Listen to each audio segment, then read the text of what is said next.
sad song. What's going on, everybody? I hope everyone's having a fantastic evening, fantastic afternoon, fantastic prenoon, no matter where you are in the world. I'm Hasan Biker, and this is the Hasanabi broadcast coming to you live from sunny California, Los Angeles, folks. We're live and alive, and I hope all the boys, girls, and MBs are having a fantastic one because today's a beautiful day. Today's a wonderful day. Today is Monday, ladies and gentlemen. It's Monday, news day. That's right. It's 9:30. It's the last day of September. Monday, last day of September 2024. I am right on time. It's 11:23 a.m. and I am very excited for the show today. We got a lot to talk about. Obviously, I took a day off, but wanted to start off by saying rest in peace to a legend, Chris Christopherson. The man, the myth, the legend, Chris Christopherson, ladies and gentlemen. I'm not a big guy big music guy. You can hold your head up high. Christopher Christopherson was an American country singer, songwriter, and actor. A pioneering figure in the outlaw country movement of the 1970s. A man who kept up that energy for most of his life, and also an actor. Born in Brownville, Texas, to Mary Ann Nee Ashbrook and Lars Henry Christopherson, a U.S. Army Corps officer, later a U.S. Air Force Major General.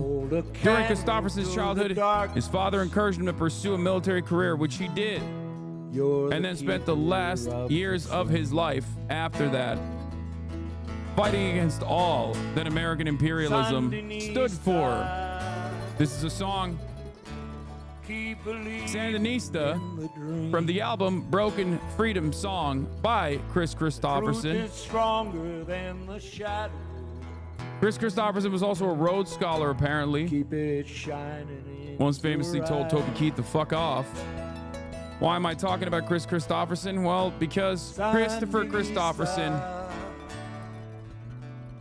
unfortunately passed away in his home in Maui on September 28th, 2024, at the age of 88. Great guy. Chris Christopherson also was a major advocate for the Palestinian emancipation, for the Palestinian cause, knowing full well that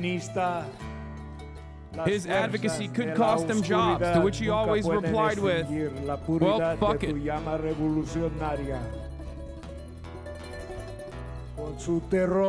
R.I.P. to a real one. Rest in power, Chris Christopherson.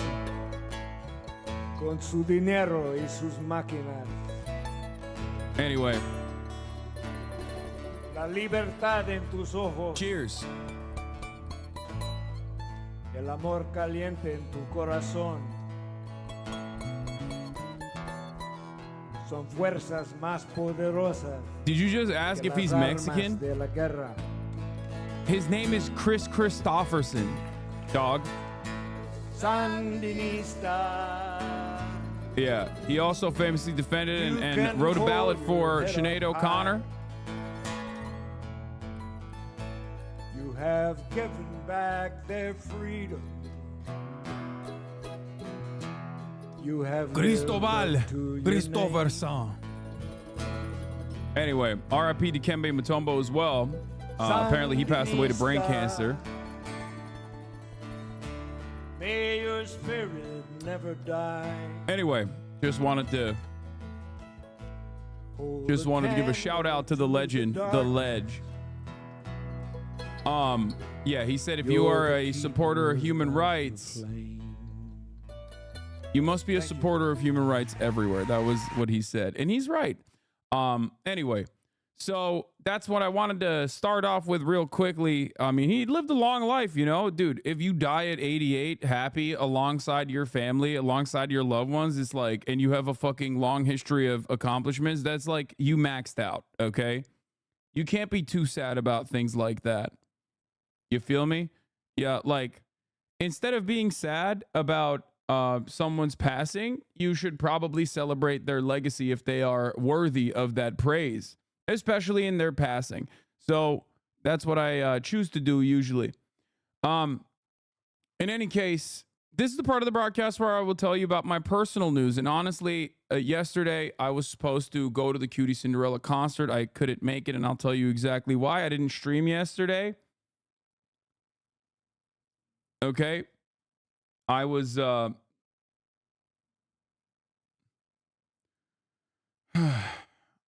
and him got the same trainer, bro. What is this?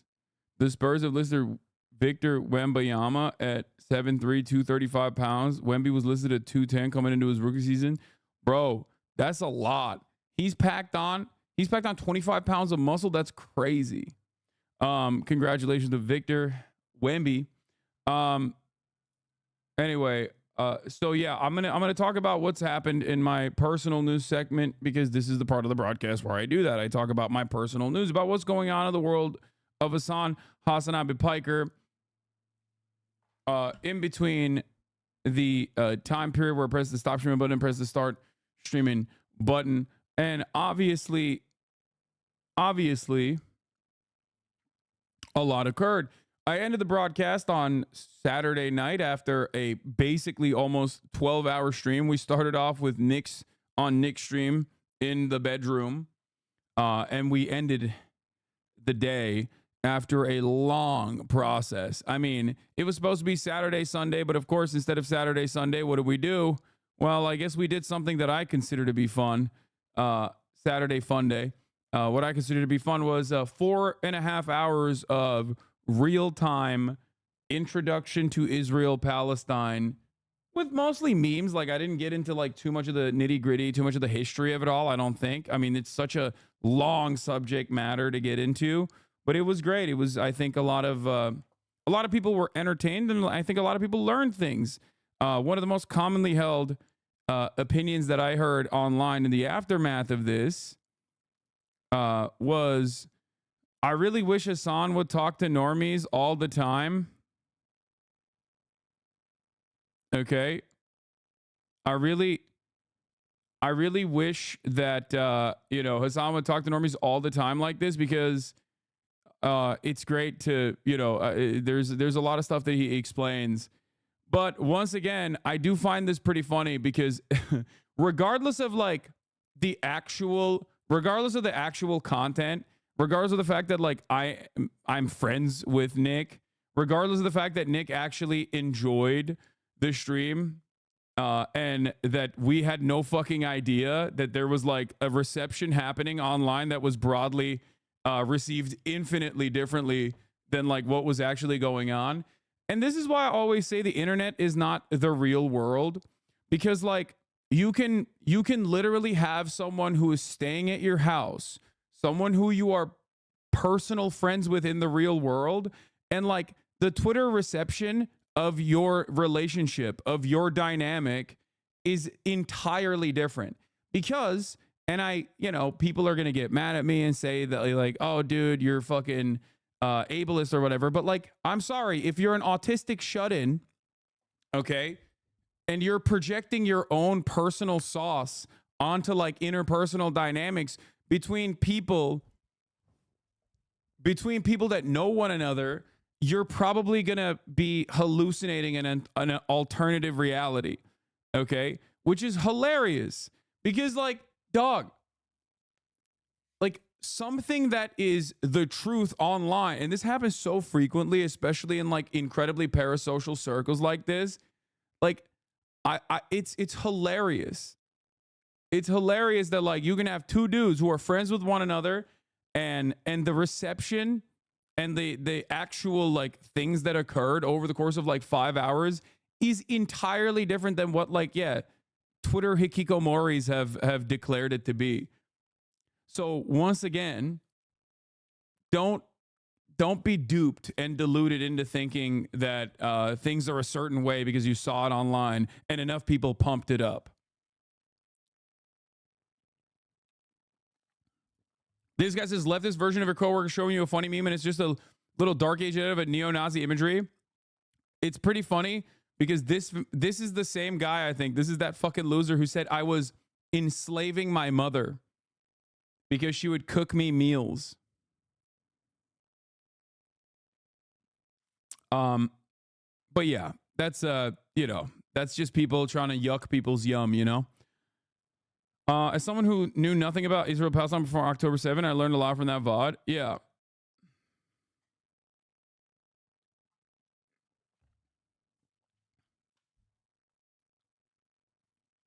Yeah. It is pretty funny that like the community that is upset with me doing an educational seminar that's like Mimi. Educational seminar that's like half Mimi is the most of the naysayers that are pearl clutching about this entire process are coming from a community where you know, they cherish the right to be able to say the N-word as white people. So not exactly interested in their, you know, not exactly interested in their takes, I think, but hey, have fun. Men who have been on stream excitedly watching an unarmed Palestinian child get shot and justifying it have issues with you pointing out a bloodless blockade was a response to a genocide. Yeah. Yeah. If also personally, like whenever people say like, oh dude, he's showing them like a music video, like it is objectively an interesting phenomenon that a group of individuals who are fundamentalist in nature, who definitely have a lot of opinions I don't agree with, but I don't feel the need to fucking consistently talk about it. They're gonna come in here today. I don't care. They come in here every day. It doesn't work. But like I was saying, it is hilarious to me. Like there's two things that are very interesting about this, right? What's interesting is what is happening in the real world can be the exact opposite of what is happening online, but at this point it doesn't matter really. Like people online only focus on like what their perception of a certain situation is, and it can be something as like direct as an interpersonal conversation, an interpersonal connection between two people that are like literally friends with one another, but it doesn't matter. I know the truth. I know that Nick was actually upset about this entire process. He thought it was weird. He hated it. He hated it. And you're a parasocial loser, dog. Like you're being very weird. You've like constructed an alternative reality. Anyway, we're going to be talking about Asheville in a little bit. So that's the one aspect of it that's like pretty funny. And then, did people get mad at Hasan for showing NP stuff on Saturday? Not really. It's not people that got mad. It's fucking losers that did, but who cares? So regardless, as I was stating,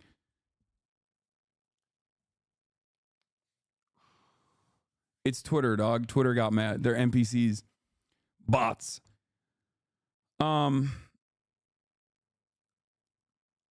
Where was I? That's one aspect of this. That's one aspect of this that I wanted to quickly and briefly point to. I was also we're dehumanizing losers now. Wow. Yes.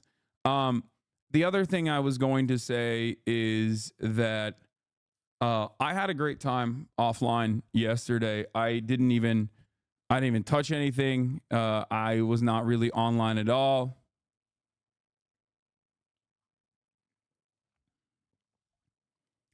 Because I was finally shooting a collab stream, a collab episode with Quenlin Blackwell. Okay, and it was great. Have you seen the new Chuple video? You come up. It might get chat mad, but I think it's quite interesting seeing your perspective, Law. Yeah, no, Chuple hit me up ahead of time, by the way. When he said, heads up, like I'm gonna be criticizing you a little bit in the Havana video that he made. And I'm very excited because I really like and I really respect Chuple's coverage on this kind of stuff. So why are you drinking cough syrup? Are you depressed? This is cold brew, my friend.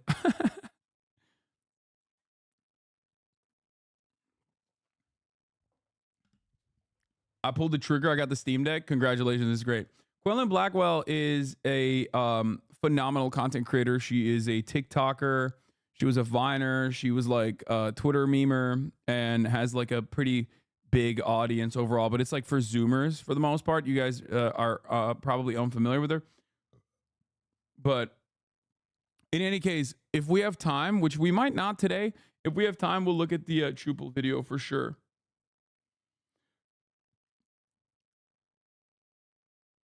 So When were you gonna tell us?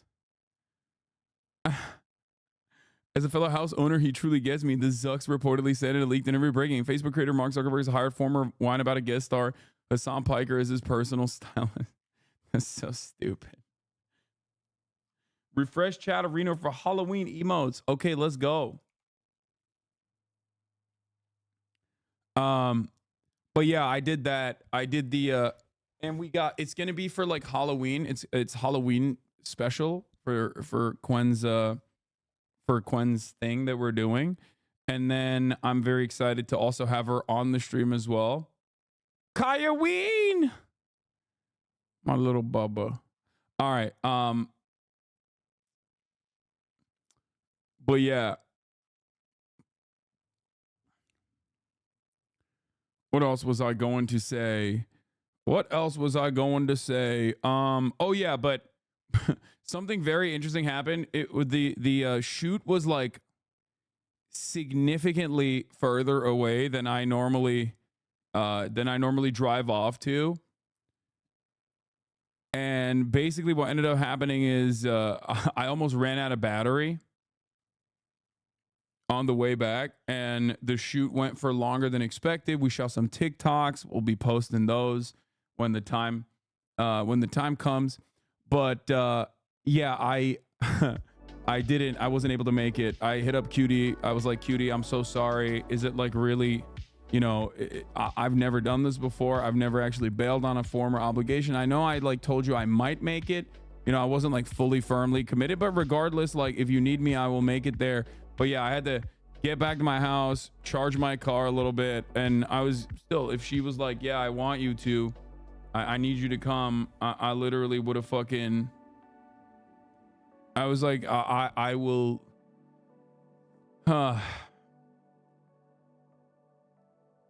Bro, you were front and center on that image. I mean, I don't mind her using my likeness to promote it. You guys watched it.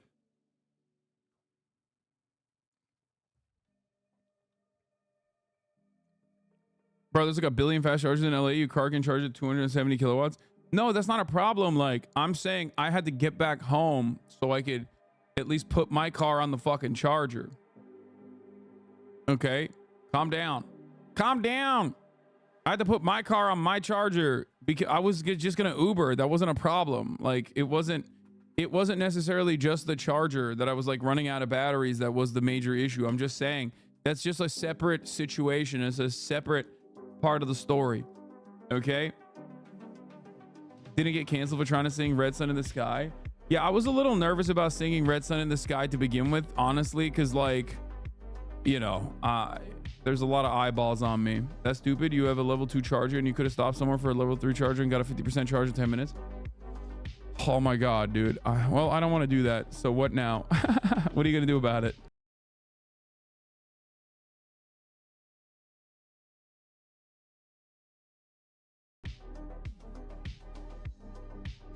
Also, W Nephew on the subathon hype. I'm not like super big on the subathon stuff, but I mean, it is cool to see Jason get to 100,000 subs. That's crazy.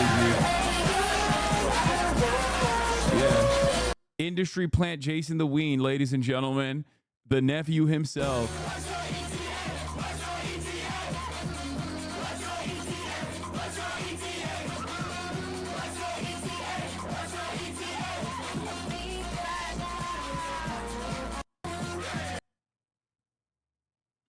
Apparently he got banned too. Like, I don't know what happened there. But everyone's pumping up those sub numbers because I think Twitch is doing, what is it, a gotcha? Dude, I am so uninvolved with like Twitch related things. I have no fucking clue what was going on. I think like, oh, he was drinking for subs. Oh, okay. It's crazy. Like Twitch is gifting subs. By the way, the stream on Nick's channel was so much fun. I've watched Nick since 2013. It was genuinely great content. Yeah, I love Nick, man. He's fucking hilarious. He's so goddamn smart. He's so funny. Like he's a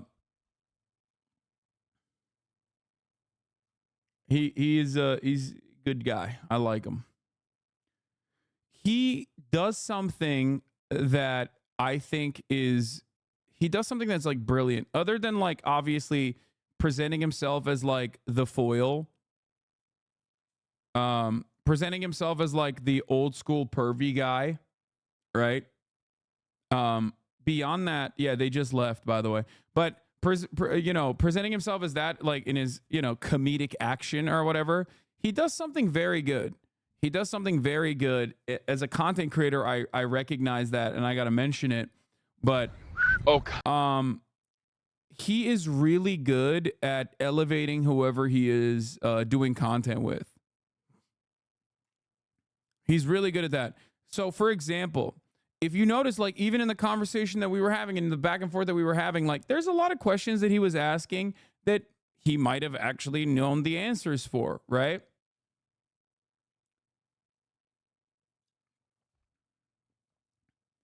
Like, he is, he's very good. He is very, I mean, this is like a perfect, this was the perfect demonstration of what I'm talking about, okay? Beirut, Lebanon, a quick chat on what's happening. This got 40,000 likes. Holy shit. So here, notice we're not just going to talk about like the actual issue at hand or what I said, but listen to like the way he moves the conversation. This is Beirut. This is Lebanon. This is Lebanon's capital with 2.5 million people living in it. Well, it's probably a larger number now because a lot of the Lebanese population that was in southern Lebanon have had to escape into Beirut, because they thought that would be a safe territory for them. What are they running from? Israel. Israel's bombing the shit out of everywhere. Wait, what? Israel, America's greatest ally, the most important country in the world, the most moral nation, the most moral democracy on the planet, is ruthlessly and mercilessly bombing southern Lebanon, including southern Beirut. What did Lebanon do? They just kind of were there. They happen to be Israel's neighbor. You're kidding. Yeah. Israel's justifications for it is that Hezbollah, which is one of the parties inside of the Lebanese parliament, which was created as a resistance group against Israel the first time Israel invaded Lebanon, and occupied it for years, and then successfully fought back against Israel and removed the Israeli invasion from its territorial boundaries, and then did it again in 2006. Is lobbing rockets into Israel in a tit-for-tat Wait, are you border. saying Israel's trying to expand? Yes. That's what I'm saying. Does everyone know this? Yeah. Yes, Israel's trying to expand, yes. And our tax dollars are helping them? Yeah. Well, I want my money back. Come on, dude. That's a good question. Like, these are great questions, okay? For a lot of people, they're like,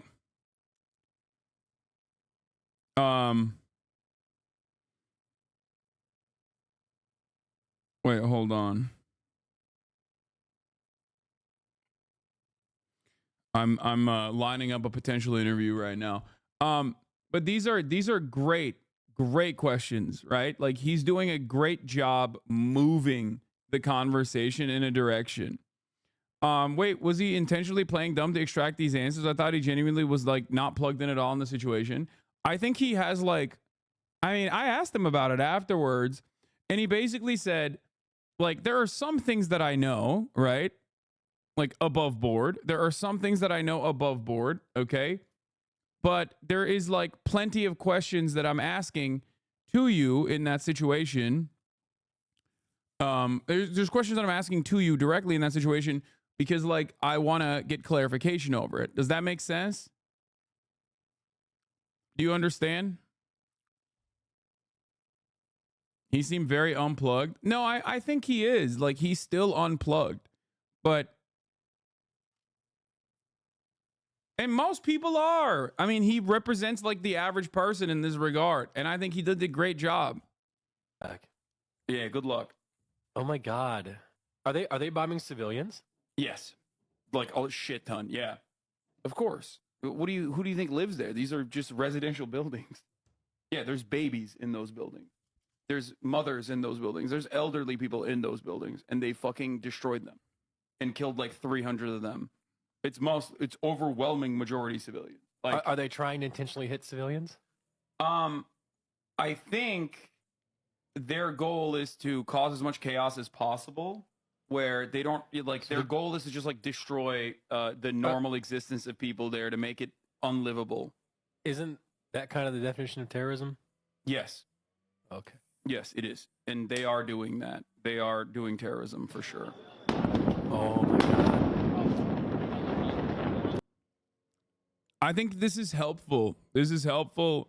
This back and forth is very helpful. I should probably do more of this. I should probably do more conversations like this with like people who are not super invested and super tapped in. You know what I mean? Because I think the outcome is like the outcome is good, because I forget that there are a lot of people that watch me that are not super initiated. So they need like a refresher, and maybe they don't know, they don't have the full scope, the full details, and they just probably try to make up the pieces as they go along. Right?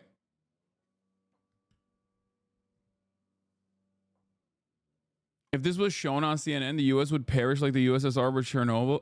No. I think the only issue is it kind of puts those people in the scope of your deranged haters. I know. That is an issue for sure, which is why it has to be like a normie that is such a normie content creator that like it doesn't even faze them. They don't even hear the fucking chirpers online.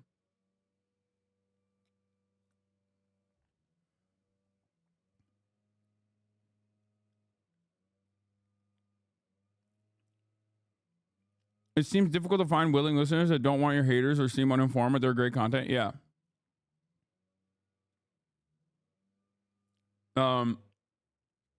Israel plans to do a grand invasion of Lebanon. I know they've been saying that for some time now. That's going to happen. We'll talk about that. But also, I haven't even blasted off yet.